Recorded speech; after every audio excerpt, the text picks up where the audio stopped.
Hello, everyone, and welcome to another edition of Stephen the Warman Writes Kickfighting Podcast Show. I'm your host, Stephen the Warman. You're listening to this podcast in various ways. I'm going to start trying to do a YouTube stream of it, okay? You guys are going to see me, various hair, various gray and beard, so on, just part of what I do. But I definitely want to give you guys the opportunity to get to this podcast in more ways. I definitely was thinking about stopping doing it. I love kickboxing, but man, I've been so busy with promoting, helping with shows, helping with matchmaking for different promotions around the world. And I was just sitting there thinking, man, I just love kickboxing. I love talking about it. And I had some experiences recently where I was like, okay, I'm going to go ahead and see if I could get this thing going again. So today I'm going to focus on all the news and all the things that's going on right now. But I will still do my year in review, even though we're March going on April. But yeah, for sure, the reason why you guys haven't seen me is just because I've been crazy busy and I just haven't been able to put the time into it. So I could put together a bum podcast, but if I didn't sit down and really put effort into what I was putting out, I just didn't feel like it was, the best or worth doing. So made sure I took the time and watched the fights and, got my notes up and all that other kind of stuff. So if you guys catch me looking to the side of the screen or something like that, I'm just looking at the notes that I have. But basically grateful to talk about kickboxing. And as I said in the beginning, welcome to another edition of Stephen the Warman Writes K-Fighting Podcast Show. You are listening to this podcast in various ways. Either you're at my blog, which is LRDGAUL.podbean.com. Lord Gaul was my name when I was on the fight forums back in the K1 USA, Kakatugi days. K1 fans, that was my name. And then also, you are either watching this video or you are getting this podcast in the most efficient way, which is to go into the iTunes search engine and enter Warman Kickfighting Show. So go ahead and jump right into the action. So of course we had the big one championship show of Takuru and Ratang, and a couple things have come up. Sorry, I'm looking at something over to the a couple things come up with the show. So number one, I actually thought in general it looked like a pretty successful show. Sometimes with one championship they don't always show the crowd, and that's usually a tell sign for me. But when I got a good look at this, not only did they show the crowd, but they showed the broadcast regularly went to the crowd, which is not something that one championship does all the time. So definitely like that there was a lot of people there. Now it helps that half the card was Japanese. Like one of the commentators made the joke that it was Japan versus the world card, but that definitely went a long way. Also goes a long way that Takeru is a legit star in the sport. He You could have had, someone off the street come in and fight him, and I think you still would have drawn because he's a legit star, even though he's older. So I definitely want to mention that part of the show. I think that in general, the fights were really high level from the top to the bottom. I thought that they had a lot of good actions. I thought that we had some upsets. We had good technique. We had a little bit of everything. We had some drama, weight drama, some of the usual stuff. But in the end, I really thought that it was a very solid show. It still had an unfortunate feel to it because if you think about it, I thought the show would have been better had it been for the fact that Takuro and Ratang fought right away. If maybe, you had the old school style of one guy goes against, someone on the card and another one goes against someone on the card and they both win and you tell everybody this is the fight. This is what's going to happen. I still feel like that is the most successful way to promote or push combat sports, for like making a big fight. So I think the thing that helped Takuru and Tenshin be so successful is that they stayed away from each other. So then after, Takuru got the victory over Pettis, and then we had Tenshin round out, his last few fights when he was, in Rise. It made all the sense in the world when they came together and it made this big, huge. It was years of them not getting together. When they finally got together, it made sense. So here with Ratang and Takuru, we did have a little bit of the years of them not getting together. The problem was the mortality of both was affected by the time we went to fight night. So by that I mean both had lost to Superlek. And worse, both lost to Superlek, and Superlek lost earlier in the card. So it's one of those things where it's like the feel of it could have been different had we executed it going a little bit better going in. But in the end, you still had two guys that were going to sit in the pocket and bang it out, and you were excited to see what they were going to do. I think everybody was. So the fight itself, I think they did a pretty good job of the production as far as the walk and so on. But in the end, the fight was pretty, it was short lived. Ratang caught him pretty early. You could see the preparation. Takuro was determined to not lose to low kicks, so that wasn't going to be a factor. So he had the check ready. He had the lead leg on the hop. He was ready for it. He was still finding his boxing, but I think he was more defensive early. Whereas Ratang was playing the game himself a little bit early. Neither one of them got into the war exchanges that we were hoping for. So then, after an early exchange, a left hook lands and Takuru goes down. And clearly he's hurt. And when he gets to his feet, I did think and hope they were going to let it go. And the reason why it's because of its background. I am not one of those people who thinks that all refing should be done the same. The way you do an amateurs, the way you do a pro, just the way you do a title fight. I definitely am not one of those guys. I'm guilty. I think that there should be a universal understanding. For example, if I were to make it a different sport, you should do college level football like you do NFL football, like you do NFL playoffs, like you do the Super Bowl. I think it should be consistent throughout. I am definitely guilty of saying in fight world, I look at people's history to determine how much I want someone to go on. Guilty. Just going to go ahead and say it. In this particular situation, he had gotten to his feet. He's got his gloves up, and he's Takuru. Part of me wanted them to let it go just so I can see him go to war and go out on his shield. I really wanted to see that. But I also understand that it is a ref's job to protect a fighter from themselves. And whatever the ref was looking at, he must have seen something in the eyes that didn't make him confident in letting these guys go forward. And whenever that happens, I'm just going to concede to it. I understand that completely. So, mainly, I want to say that though I'm disappointed, I'm glad it happened.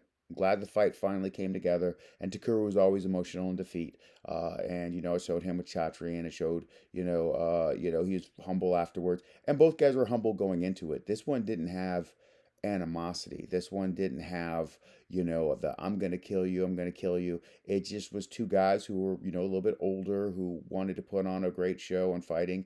And I'm glad the fight happened. But clearly, history won't remember the fight. It was just a knockout, and people will mention it, but it didn't have a. We were all hoping more for a Shahid Takir, Shahid versus Zambidi sort of thing. We were hoping for a Yoshihiro Sato, Albert Kraus sort of thing. We were hoping for Haggerty, Ratang. We wanted something that stayed with us afterwards when these two names came together. Unfortunately, we didn't get that, but man, the fighters got to fight. They got to settle it. And Ratang proved to be the better guy. Proved to be a better guy and came as prepared as possible. No weight issues this time. No weight issues. Came with, his usual game plan. And he was able to have offensive success early, and he got the win. Next fight in the card I'm going to talk about is Masaki Nori as he gets a victory over Taman Chai.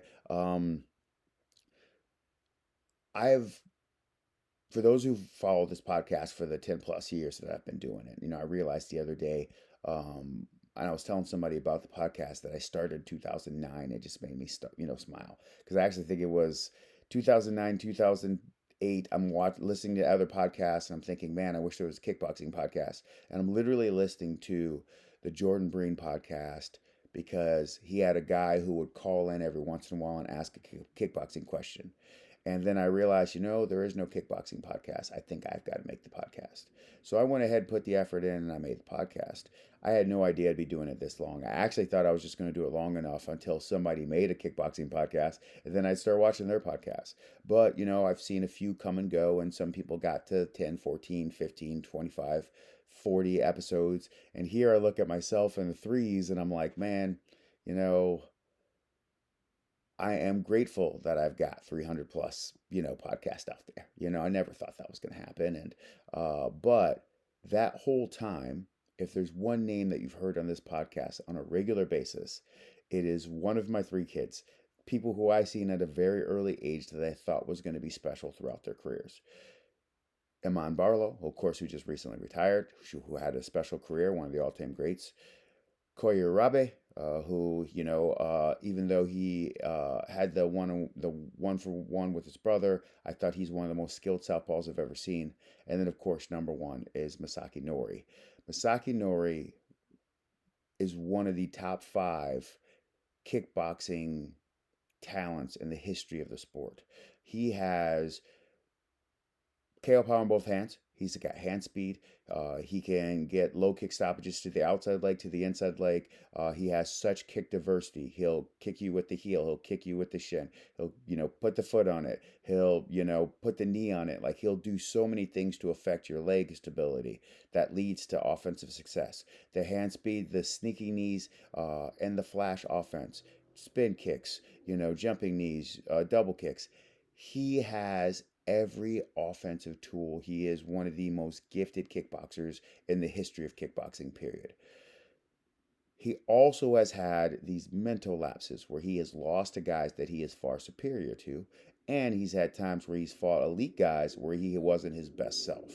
But the great example of overcoming adversity, of just looking at his Koya fight where you got two really talented guys and he stops them, and then you look at some fights that he had in the past where you're like, how did he lose to that guy? But then you have times where he overcame adversity and beat tough guys, the Yuta Kubo fights where he struggled and he beat him later.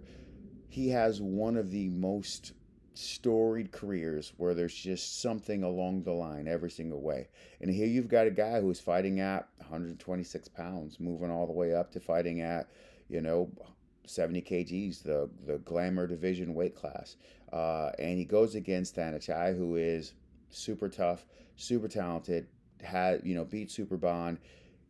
He is as elite a prospect or as an elite a fighter as you're going to get talent wise. And then the fight goes, and it is looking like similar Masaki Nori in terms of him hanging out, being in the pocket, playing kick for kick, looking for boxing spots, finding his dig to the body. But the rounds, the offsetting teeps, the power, the playing with the back to the ropes, Denichai was up early in this fight. But then all of a sudden, round two, I started to notice that okay, there was a dig to the body that scored well. And then I started to notice that okay, Koya, or excuse me, Masaki Nori is starting to really get his comfort with the boxing. It's starting to come together, and he wasn't scoring it consistent enough to take the rounds, but he was scoring it consistent enough for me to say, okay, here he comes. So then all of a sudden, early in round three, Danichai threw a knee, and a right hook was timed off of the knee, and I was thinking to myself, okay, Nori's got something. Like he found something with that because he kept closing the distance, which meant that there were less and less kick offense and more boxing. Those teeps, but less, low kick offense as he was playing on the back foot. He was boxing more, or Tanashai was boxing more and then finding his spots. And then all of a sudden he threw that knee again. And the moment the hook scored off of it, I knew Nori knew he had something. He scored it early in the round. You watch a lot of fights, it's one of those things where you see, okay, somebody had success with something, they're going to throw it harder if they get that opportunity again. So he threw it and he got him in trouble. Closed the distance, threw more offense, and even on retreat or in battle mode, Danichak threw another knee, got caught, goes down, and they do a count. They get him back to his feet. He tried to battle, and he would throw offense every once in a while, but clearly Nori knew he had something. Poured it on, got the ref to come in, and he stopped it on the feet after a strong flurry on the ropes. Masaki Nori is your interim lightweight kickboxing champion, excuse me, featherweight. They've got the weight classes different. And the win is, if you look at his history, I mean, he's got K1 World Grand Prix championships where he was able to go the distance, and he's got fights where he's lost to guys where you're like, he's better than that guy, and it just didn't go his way that night. This is an example of what he can be. He's always been capable of this, but this was a big time win. Should be noted that he was probably down 2 rounds on the card. Should be noted that the rounds were being carried by Danichai, but he was finding offensive success, and he found the moment to really get the fight out of there, or to get him out of there. So I have no idea what they're going to do moving forward with the fight. Um, in general, resume wise, it didn't make sense for this fight to happen. This fight happened because, excuse me, this fight happened because Thanachai, or excuse me, Masaki Nori is Japanese. The card was in Japan. One championship signed all these Japanese fighters to make sure that they had butts in the seats. Like that was the reason why. So having Khan on the card, having Nori on the card, having Nadaka on the card, all of this is to make sure that the Japanese fans came to show up. So for a guy who started off 0-3 in his, I believe it was 0-3 in his one championship run, wins the last fight and then gets a title fight, it makes sense that people will be like, bro, that's not good matchmaking. That's not the kind of map that we want to see that leads to the title. Because basically, what it's saying is this: if you're a person in the undercard and you're Greece, if they go to Greece, are you going to get a title fight? Are you gonna, that's kind of what the outside eye would think. But as far as action goes, it really was high level. It really was, and definitely shout out to both fighters for the competition. Next fight on the card I'm going to talk about is Nabil Anain as he gets a victory over Superlek. As I mentioned before, part of this for me as a fight fan was marred a little bit by the fact that Superlek, who beat both guys in the main event, also lost himself. Superlek also had weight issues, so he was not allowed. He lost his title on the scale, and then but Namil was still determined to fight, and he was able to still fight for the title, of which he won. But the big thing with Namil Anain is he's a 6 foot, 135 pound fighter, and his losses have come when people have closed the distance and they put in heavy body work. Today, he did such a great job of playing the outside, getting his strong boxing in, stuffing all of the offensive attempts by Superlek. When they got into clinch, he was able to cut off the arms, keep them from getting effective offense, and then he was able to play his game, his step knees, his high kicks, his long boxing, and then at in the first, second, and a little bit in the third, there was a period of time where it looked like he had Superlek in trouble, where he had landed something of significance, landed a knee to back him up, landed strong boxing to hit him the ropes. Superlek did a good job of not going down for the, like taking a knee or taking a big knockdown. He battled back, or the ropes would, I won't say save him, but he'd be strategically in a way where he could fall into them as opposed to falling down. And he was still looking for his spots, but it was the Bills' night. It was his night. He put it all together offensively extremely well. He showed his talent. He showed his offensive skill. He showed that he's one of the best guys on the planet, not just a tall guy for the weight class. Really put together strong, effective offense. It's one of his best outings, and I thought it was really, really good that not only did he win, he sent a message. He was the superior of the two. So as talented as Superlek is, it not only was it not his night, it was the other guy's night. Came out, put on a great show. So definitely shout out to Nabil Anain, and he put on a fantastic performance. Next, go to my notes. We're going to look at Jonathan DeBella as he gets a victory over Sam A. This was a fun, strong, technical fight. I've known Jonathan DeBella since I was a matchmaker with Glory Kickboxing, and they do shows in New York. And Lou Neglia, shout out to Lou Neglia, who runs Ring of Combat, who's been doing and promoting successfully in New York for years. He would always have guys who he thought were special on the card. So he was the matchmaker for the undercard when we went to New York. So he got local guys who were pro, who were filling up the undercard spots. And he brings in DeBella from Canada. And I got to watch DeBella fight a couple times. I got to see the hand speed. I got to see the low kicks. And I go, man, this guy's a talent. We just don't have a weight class for him. Like, that was my thought when I was at Glory Kickboxing at 143. So they would have had to invest in a weight class that they didn't have. So shout out to One Championship. They, had already had the weight class, and so that was the direction that he had gone in. So DeBella comes out and he goes against Sam A, who is a legend, but he's also 40. And from the fight, from the beginning of the opening bell, he was, DeBella was determined to establish the low kicks. He was determined to establish the calf kick, and he really had a lot of strong offensive success with the boxing, with the calf kicks. Like, he really brought in strong forward pressure, really found his offense with his boxing, whereas Sam A was offensively effective, but he wasn't carrying the rounds with his offense. It looked more like he was fighting back, whereas Jonathan Davella got the low kicks going, hurt, slowed him, and then got the boxing going afterwards. Middle of the rounds, it just showed the toughness of Sam A. He started to get his own low kick game working. In particular, in round four, he really started to crack. But the damage was already done, and I think that as I call them, the sexy shots, the shots you remember, DeBello was getting more of those, in particular with his right hook after exchanges. And when he was getting Sam A to kick at him, he was able to find it. So I felt like as they got to round five, the rounds were still 3-1, if not 4-0, carried by DeBella. And then the low kick work really showed up.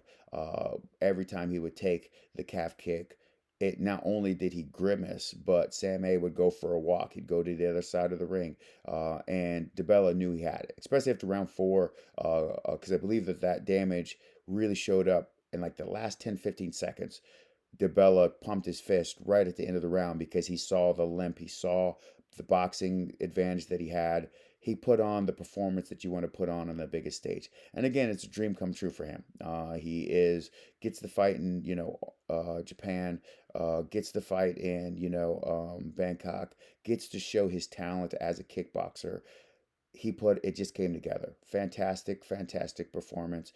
He is your champion after 5 rounds. Decision clearly went his way. He showed his talent. Very, very good stuff by DeBella, and he brings the title back to Canada. Next fight we're going to talk about on the card is Fetchija as she goes against Kana. Another example I was talking about with Nori. Kana did not have success when she got over to one championship, but Fetchija is positioned to be the greatest of all time. She's got that kind of talent. And she's already got a win over Mexon. She's already got a win over Janet Todd. She's beating the good girls of her era. And the one thing that the greats before her didn't have, they didn't have a lot of other greats to build their resume on. So you look at it, and you've got when Jermaine Durandami was dominant, she was dominant until she met Julie Kitchen, and she still had the victory over Julie Kitchen. But if you look back on her history, you don't see a lot of great fights with the opposition giving good resistance. So you go to Lucia Riker, same thing. Until she had fought men, she really didn't have any opposition as she'd gone through those years. So then you get Mexon and you get Tiffany Van Soos and you get Amon Barlow, and it's the first time you got a good, healthy, sufficient and deep well of girls to build your resume on. There's 5, 6 girls that you could do for the first time ever a pound for pound women's list, which you could have done before. You could only name really good girls before. So Fetchija comes in an era where she's got the opportunity to still fight Mexon, to still fight some of the girls who are finishing.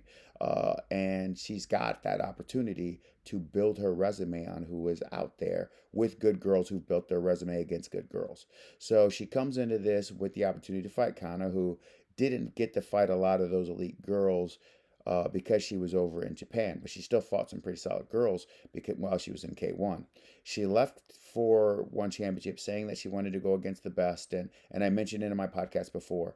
Right now in kickboxing, there's this idea that the grass is greener on the other side. So if I just fought for blank, I'd get more fights, I'd make more money. That's how people are feeling. So you've got Alazov, who is your one championship, title holder. He leaves the title, wants to go back to K1, like the opportunity there. Now, I believe he comes from Means, so he's a little bit different situation than other. But that's what he's thinking. And then you got people like Kana and Nori who are like, man, we want to get out of Japan. We want to leave K1. Maybe we think one championship's where it's at. So, that's happening a lot. So in that situation, Kana made her trip over. And Fetchija, who is known as the girl who beats the boys back in the early 2011, 2012, 2013, she's now no longer that 12, 13, 14-year-old girl. She has grown into her body, and she is a legit talent and one of the best we've ever seen. So the fight with her and Kana come together and kind of had the loss, and then she got a win. I think maybe she had two losses, and then she got a win. But then she get the opportunity to fight for the title here in Japan, and I'll tell you this: she had a game plan. She was not going to stand still. She moved to the outside. She played with the lead hop a lot, and she just kept things offsetting the whole fight, offset the talent, offset the offense that was coming at her. Like the whole time, she kept trying to keep it so that it didn't become an in the pocket kickboxing match where Fajita really excels at, because Fajita is very strong for the weight class and she can really find her power hand.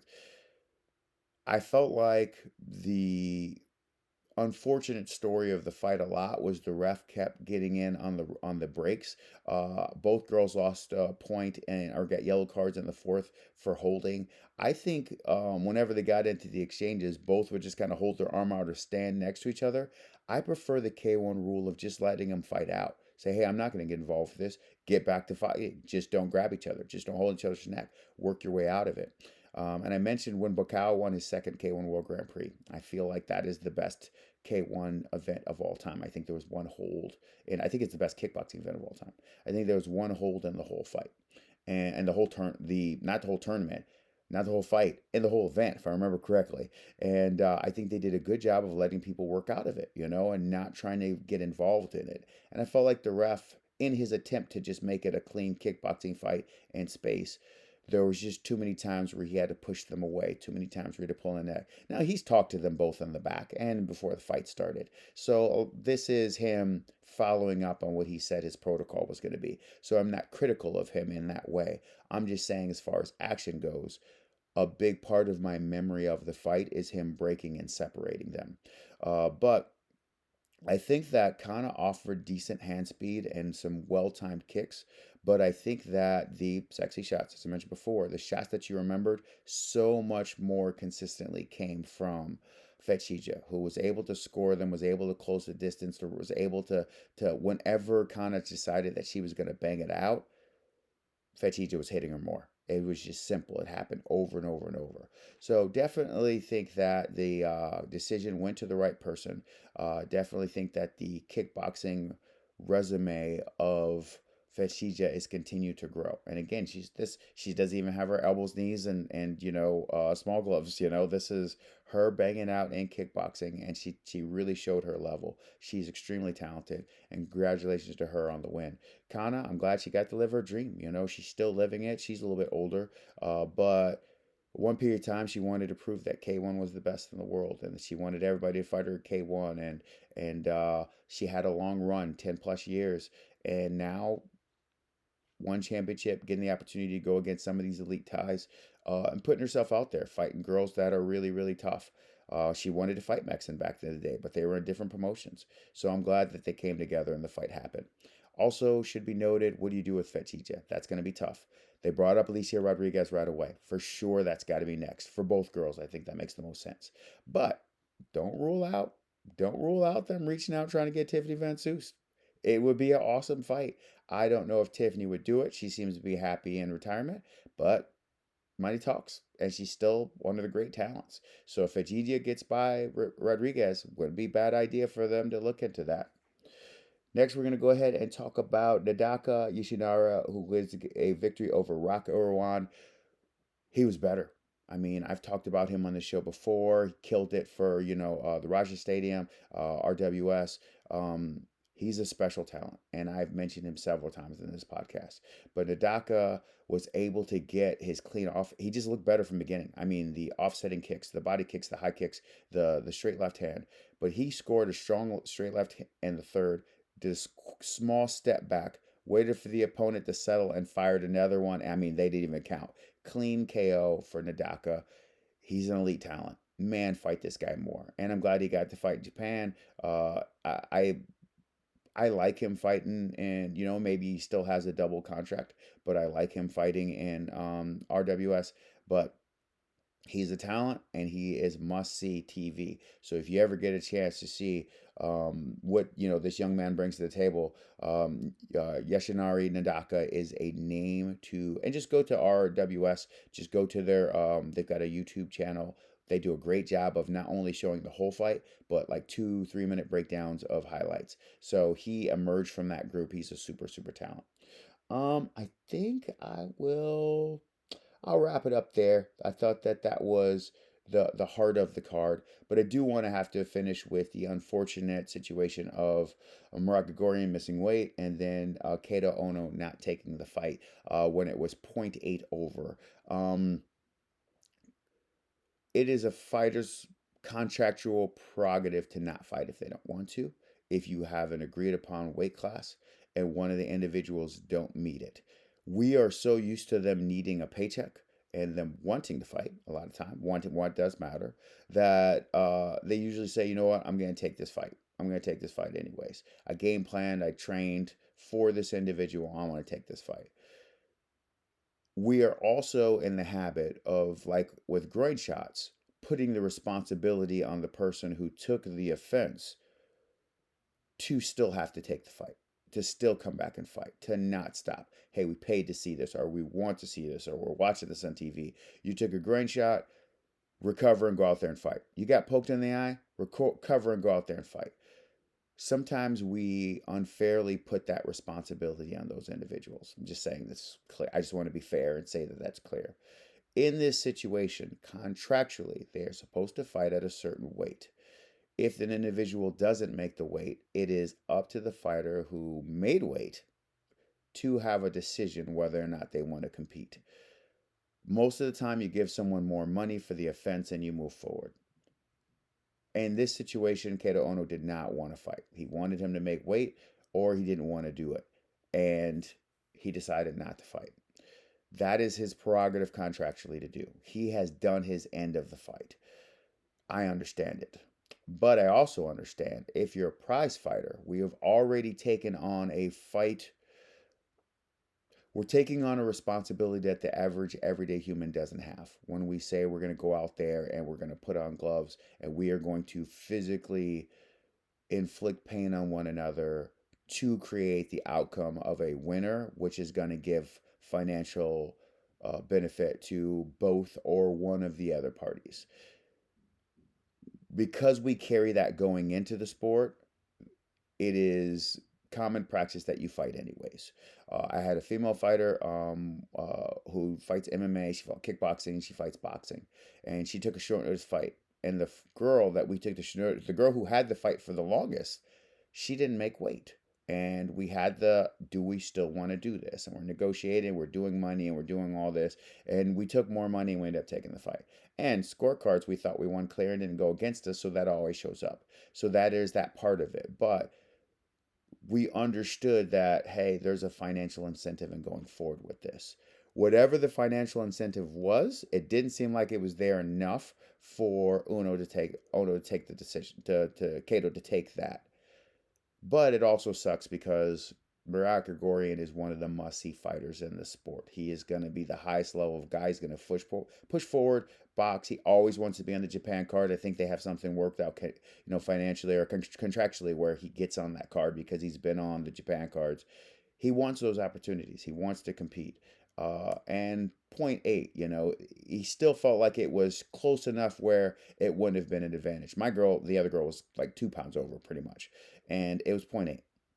I can understand their frustration as a fight team because they want their guy to fight. They want him to get a paycheck. The other unfortunate thing about it is Chatri's response to it. He said, hey, this guy didn't want to fight. And, it looked like he was bashing one of his fighters. And historically, that's come up a lot of times. And it's never really a good look. It's not necessarily the best thing. And it's just, I wish it didn't happen, but it's come up consistently. I would just rather him just say, hey, he decided this is a decision that he made. Contractually, he had the right to make that decision. I would rather see the guys fight. But to say, talk about someone's character, because remember, he can say no when he gets the contract. He's like, I don't want to fight that guy. He has that option there. So disappointed that that's how things went down. I would have rather them fought, and I wanted to see the fight, but it is his right, and it is unfair for us to regularly put that on people. Doesn't matter if the other guy misses, you got to do it. It's unfair that we do that in combat sports. But I for sure think it would have been cool if those two would have fought. It would have been a fun one.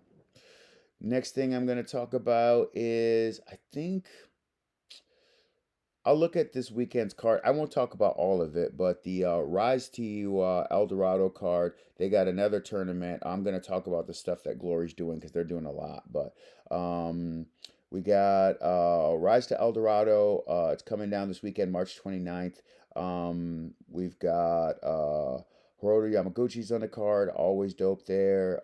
We've got, what is it? Sorry, I got to make this bigger. Um, Ryujin and Nasukawa goes against Keimundoi. That one's gonna be fun. Shiro Dake versus Dakejoy. Yoon I've seen fight a couple times. I enjoy his fights. Saki versus who else we have on here? Kazuki Asaki is on this card. The Rise first round series. The above fights were more super fights, but we got Chan Yong Lee. He's on the card against Nakamura. We've Khan Nakamura. They've got some fun stuff. It's not going to be as big as the 32 man that they're doing in Glory later this year, but you've got names that you should expect to see on that because of the relationship between Rise and Glory. Um, I'll go ahead and jump into the Glory stuff. Sorry, I got two computers going. I've got my phone and I've got my notes over here to my left on my other laptop. So please forgive. I thought I had it queued up, but you know how it goes to sleep. But I will. Oh, I'm sorry. There's a one championship result I didn't get to bring up.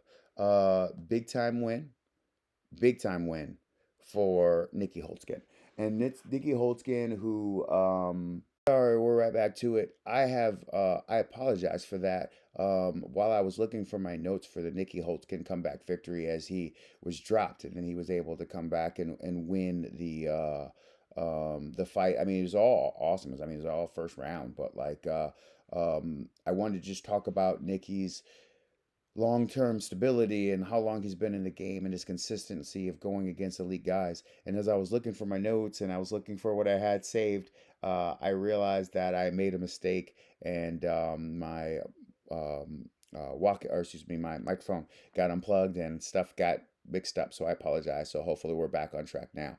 But shout out to Nicky Holtzkin, who he's just a great fighter. Just been in this game for a long time. Always giving us memories. One of the all-time elite fighters. Had a small break. I remember to take some boxing opportunities for some big money. But I always smile to see that he's competing and he's on these great cards. So shout out to Nicky Holtzkin. So back to what I was talking about with Glory Kickboxing. So I will talk about the results of one of their previous events early, later. But I really want to focus on Glory Kickboxing has announced so much for us to all get excited and follow. And I have been wonderfully blessed to help some fighters get connections to get the opportunity to fight and Glory. But man, it is a lot of fun to see as a person who fell in love with kickboxing in the 2000s and see the K1 cards coming. I'm super excited. Max is coming. Heavyweight is coming. And Infusion a little bit later doing their big shows. Man, that's awesome. It's Showtime, another big show. That's awesome. That's what I was used to when I first got into kickboxing. And here we are. Here we are again with one championship with regular cards, K1 with regular cards, America with the Husky Fight event that I'm going to talk about with this hopefully huge future star Mason Strowman. We're doing great stuff. We're doing great stuff in kickboxing, and it's really exciting. It's a lot of fun. But Glory, not only are they doing big stuff, but they're announcing it early. So, going to go ahead and jump into some of the big news. First of all, they have we're going to get into it more next week. They have a 32-man heavyweight tournament and signed some of the best talent in the world. And they've got, of course, they're with their regulars. And it's just really cool to see. It's cool to see that, man, they're invested in seeing this have success, and they've been killing it in Europe. They're selling out their shows. They also announced a new deal with the Zone, so a lot of people work. They had the Videoland deal, which is Holland-based streaming company. They had some good years, good relationship with them. They decided to go into a different direction rather than renew, and some people were worried. Move forward, here we are. We're looking at a elite matchmaking and so on. Sorry, I got my phone going off there in the corner. Not sure why, but they got an elite tournament coming up, or they have an elite uh, schedule of a lot of big time events coming. And it starts with next week where they get their big heavyweight tournament. Then they made their move back to America. And somebody had messaged me over Instagram about this, so I wanted to really answer them full. Kickboxing as a whole has always lived and had success off of European kickboxing, doing competing, great shows, creating stars, and then the dream of going to Japan for your big international opportunity. Um, they also, of course, you can add Thailand to that too, but because of the pay and Japan, I think that that is more the draw. So it's always lived and existed, at its peak, in particular since the 2000s, without the American presence in kickboxing. So we have had very few huge kickboxing stars from America. Like, you can name on your hand people who have emerged since 1999. You're going to say something like Carter Williams or something like that. But like, you really don't have a long list of elite heavyweights to come into the kickboxing world. It's from America. You don't have a long list of small weight guys, to come into America. It just didn't happen. I mean, that's just the nature of things. So I go ahead and I look at that and I go, okay, so that's disappointing, but we're still grateful that America, in the way that we know what gladiators are, because not because they fought in the small towns, because they fought in Rome. And America is still Rome in the world. Like, it's still, you want to have a successful business in America more than having a successful business anywhere. I'm not just talking about entertainment. You want to have your movie, if it's huge in your country, if it then becomes huge in America, it's a bigger deal. That's how I look at kickboxing. I think that if we could have an American audience, in whatever way, pay attention to what's happening in the kickboxing world, um, it's good for kickboxing. So, not that it's needed, but it's good for kickboxing if we could have that. And I look at what we have going on in the kickboxing world right now and I say, man, we got all these shows, we have talent, new stars are starting to slowly emerge. What can we do to make it bigger? The event that they have on the first of, it's a Thursday night event, and it's the same weekend as Formula One. Formula One's growing a great deal, not just because it's Formula One, but it's because it has a TV show that showed the behind the scenes that they have on Netflix, and it got involved more. So now they're doing more things, they're doing more events, and more sponsors are following. They did something to get American interest on them, and it starts with the Netflix show. We're finding out about these stars, we're finding out the backstories of the people that are emerging. It's a big deal. So, flash forward to them doing that weekend. They're doing it in a studio. It's going to be kind of like a social media thing. The Paul brothers are involved. They're definitely, I don't care what your feelings are about the Pauls, but whether WWE or boxing, the eyes are on these guys. So that's all coming to this kickboxing event that they're trying to put together on the 1st of May. That's good for kickboxing. In no way is that bad for kickboxing. It is good for kickboxing that those eyes are on it. The deal with the zone, heightened by the fact that the zone and their history, have had relationship with, working things out with the Pauls and so on. So I think it's huge for the sport that America is getting a taste of kickboxing, but it's a small taste, and it's going to say this is what's coming down the road. In January, they have announced for their Glory 100 event and it's kind of cool just because he's, one of my favorites. You have the great Rico Verhoeven, the great heavyweight kickboxer of this era, one of the great heavyweight kickboxing fighters of all time, one of the great kickboxers of all time. You have him going against Artem Vakadov, and Artem Vakadov, of course, great talent. In my opinion, beat Alex Pereira twice. I thought that he won both fights. Clearly, he won the second one, but like just the all-time elite talent fights, great boxing, both stances, kick offensive diversity. He's got an axe kick. He's got a spinning hook kick. He's got a spinning back fist. He's got straight up clean 3-2 jab jab 2 1-2 boxing. He's elite. He's an elite talent. He was the light heavyweight champion, and this is a guy who, when I first saw him, he was fighting at 177. Like uh, a smaller weight guy who just kept moving up. We look at Tyrone Spong for what he did with it because he started smaller than Vakadov. That should be noted. But Vakadov had a great run especially at 185. Like he had a great run around that. Keeps growing into his body.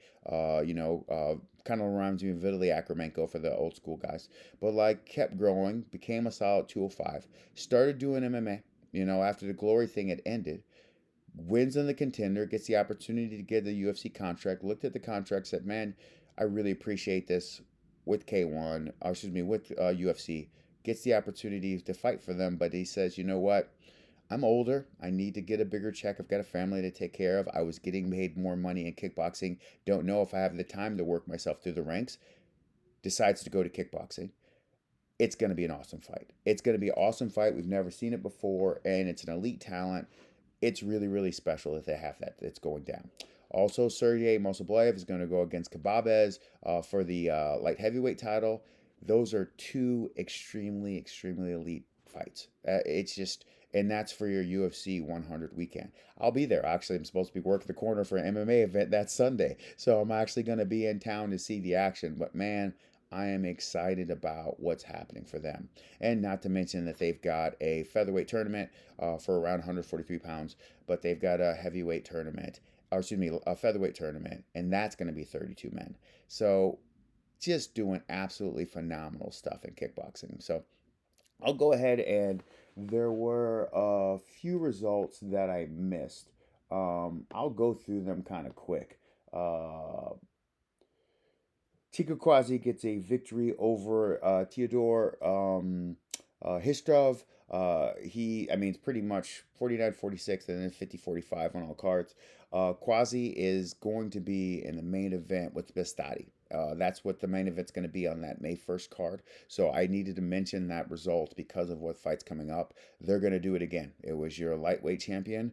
There was a knockdown in the fight, which made because Bastati carried the rounds, but it was a knockdown in the fight, and that created a stoppage, or excuse me, a draw. So now they're going to go ahead and do it again in America, and I'm excited about that fight. That should be a lot of good stuff.